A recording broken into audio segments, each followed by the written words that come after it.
The moment her fingers laced into mine on that dance floor, 6 years of silence cracked open in front of 200 wedding guests. My name's Dev. I'm 28, a sound engineer who spends his days locked in a dark studio mixing other people's love songs for a living. That night, standing under gold fairy lights at Meher's engagement party, I couldn't mix anything. Not my breathing, not my heartbeat, not the truth I'd spent 6 years burying under jokes, distance, and a very convincing performance of being fine. Let me back up, because none of this makes sense without the beginning. I met Aryan in our first year of college, the kind of friendship that starts by accident and turns permanent by the second semester. We split rent, split heartbreaks, and shared one motorcycle between us for 2 years straight. His house became my second home. His mother started keeping an extra plate on the table just in case Dev's around, which, statistically, he always was. His younger sister, Meher, was the quiet background character of those years. 3 years younger than us, always curled into a corner of the couch with a book, headphones on, world firmly shut out. Then one summer, she came back from her first year at university, and she wasn't the quiet background character anymore. She laughed loud enough to fill the whole house. She argued about music with the same stubbornness Aryan argued about cricket. And I remember the exact evening it happened. She was sitting on the kitchen counter, swinging her legs, mocking my taste in songs, and I thought, with the sudden clarity of a person walking into a glass door, oh no, oh, absolutely not, not her. Because there's an unspoken rule when you're someone's best friend. You do not fall for his little sister. You especially do not fall for his little sister while eating dinner at his parents' table 3 times a week. So I did the only thing I knew how to do. I buried it. Told jokes, kept my hands in my pockets, made myself useful in every way except the one that mattered. I taught her to ride a bike when she was 17 and skinned both knees learning. I helped her cheat through a statistics exam over the phone at 2 a.m. the night before finals. I was the one who picked her up from the airport at midnight when her flight got delayed and no one else could make it, and we sat in the car talking about nothing for an hour after because neither of us wanted to say goodnight. I told myself all of that was friendship. Some part of me always knew better. I never said anything. Not when she left for grad school. Not when she came back. Not once in 6 years. You don't get to blow up a friendship that means everything to you over a feeling you never even tested. That's what I told myself. Over and over. Until it became something close to a religion. Then, 8 months ago, Aryan called me sounding like a man drowning in caterers and guest lists. "She's engaged, bro," he said. "Meher, to Rohan." I remember exactly where I was standing, outside my studio, coffee going cold in my hand, when the floor tilted slightly under me. "That's great," I said, in a voice I didn't recognize as mine. "Who's Rohan?" "Works in finance. Decent guy. A little too polished, if you ask me. Always looks like he rehearsed being likable in a mirror. But hey, she seems happy. She seems happy." 2 words that were supposed to be the end of the story. I told myself they were. I met Rohan for the first time at a family dinner a few weeks later. Tall, well-dressed, the kind of handshake that's a little too firm on purpose. He was polite, attentive. He pulled out Meher's chair, complimented her mother's cooking, laughed at the right moments. On paper, he was everything you'd want for someone you loved.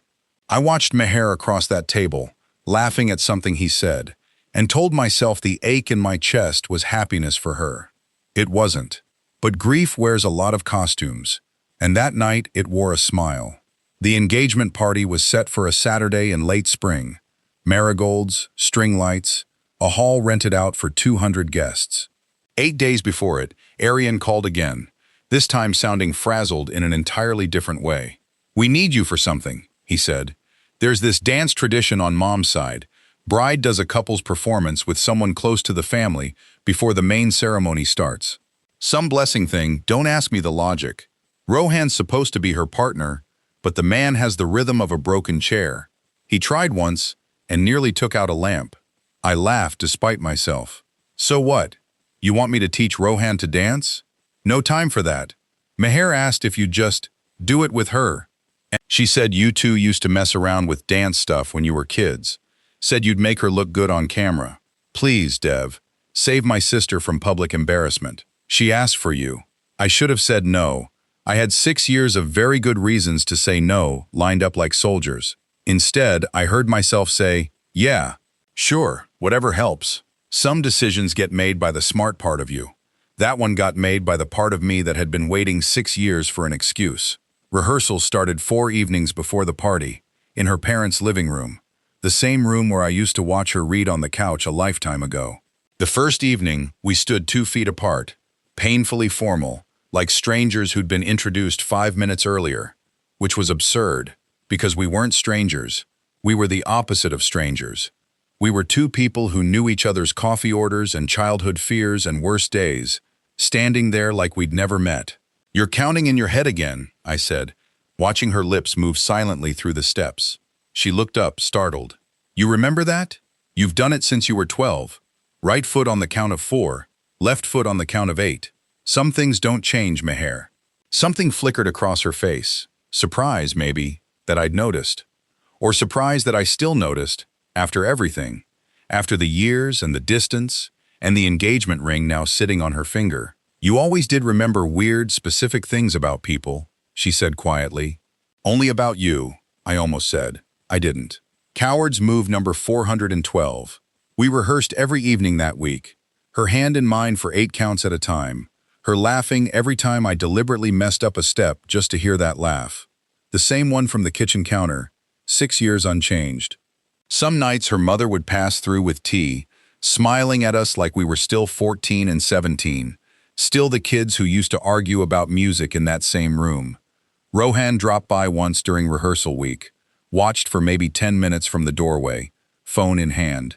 "Looking good, babe," he said, in the tone of a man checking a box on a to-do list, then took a work call in the next room and didn't come back. I noticed that. I hated that I noticed that. "He's got a lot going on," Meher said afterward, like she was reminding herself more than me. "Big promotion up for review, plus the wedding planning, plus his parents are difficult about the guest list." "Sure," I said. "You don't sound convinced." I didn't say anything. "You never do," she said, and there was something underneath it. Tired, maybe, or something closer to disappointment. "You never have, Dev, not once, in 6 years. I let the silence sit there instead of answering, because answering meant opening a door I'd spent 6 years nailing shut. She didn't push it. We went back to counting steps.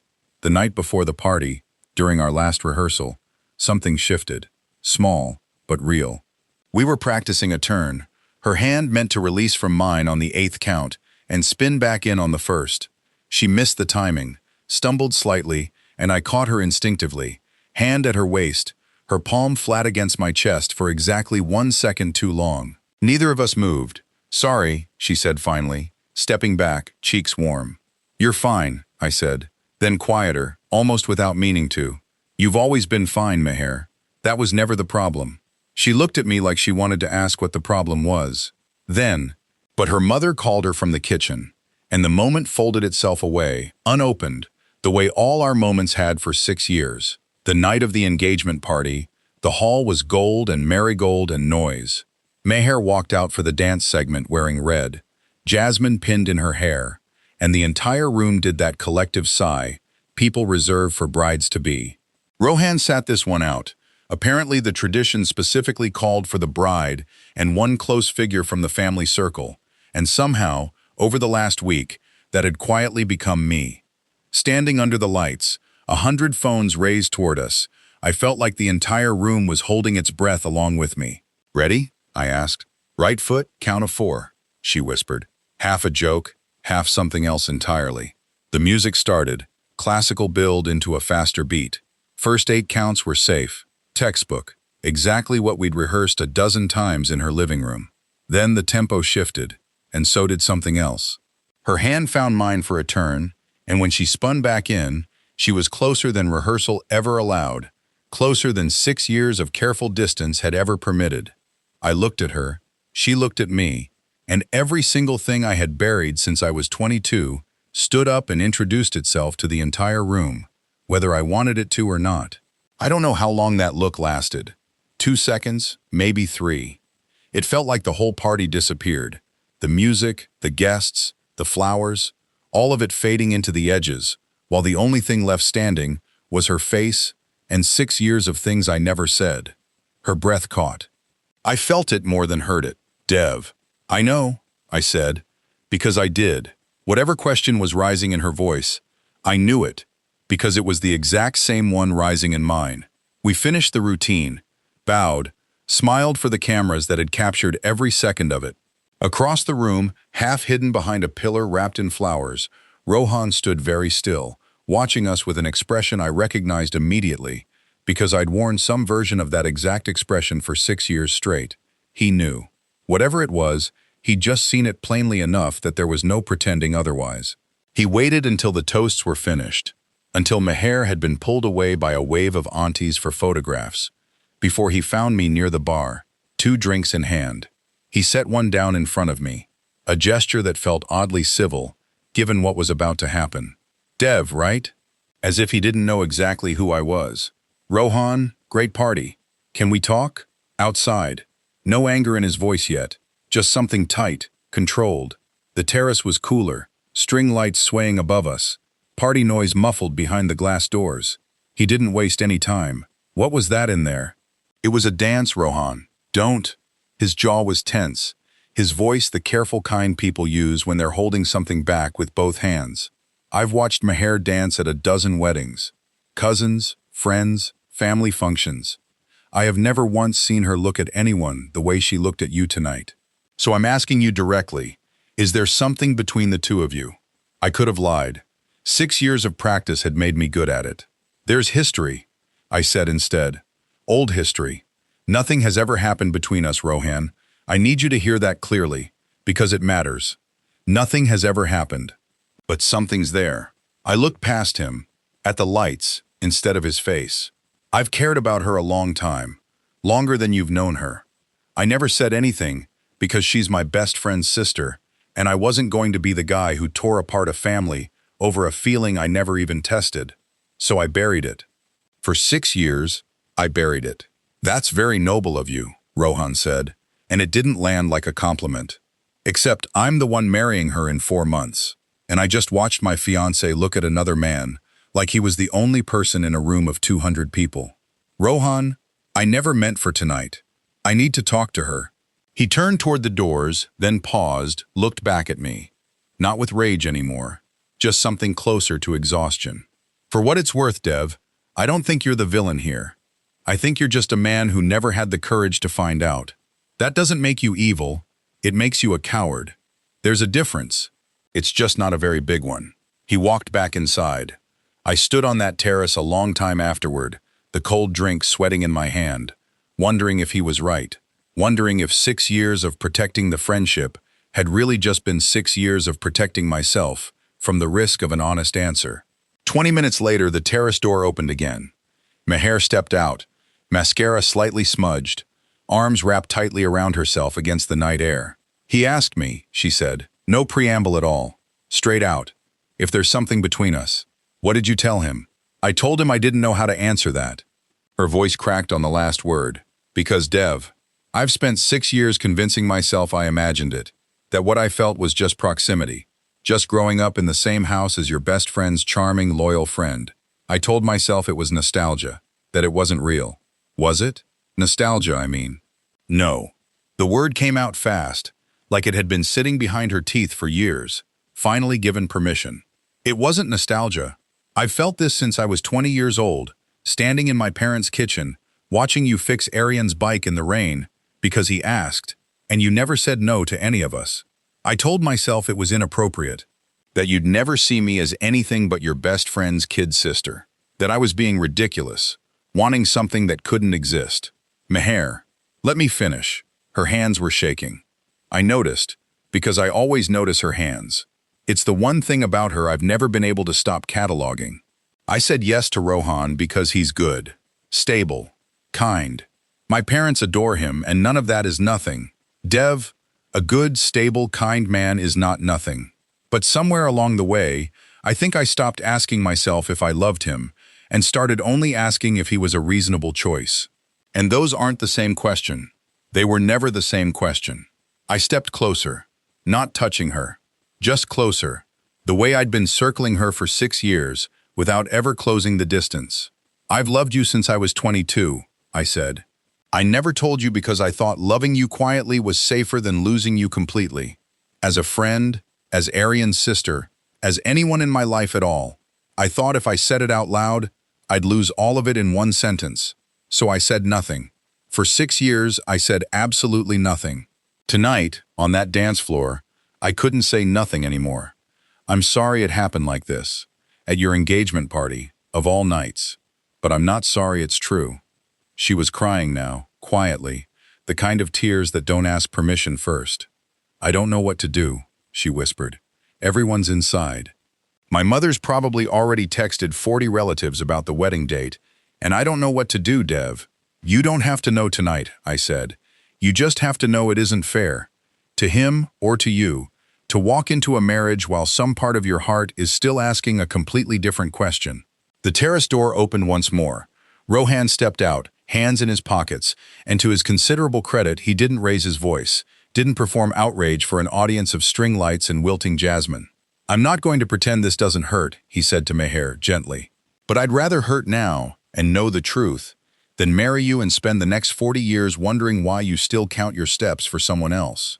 Meher let out a broken half-laugh at that, the kind that's mostly tears wearing a smile as a disguise.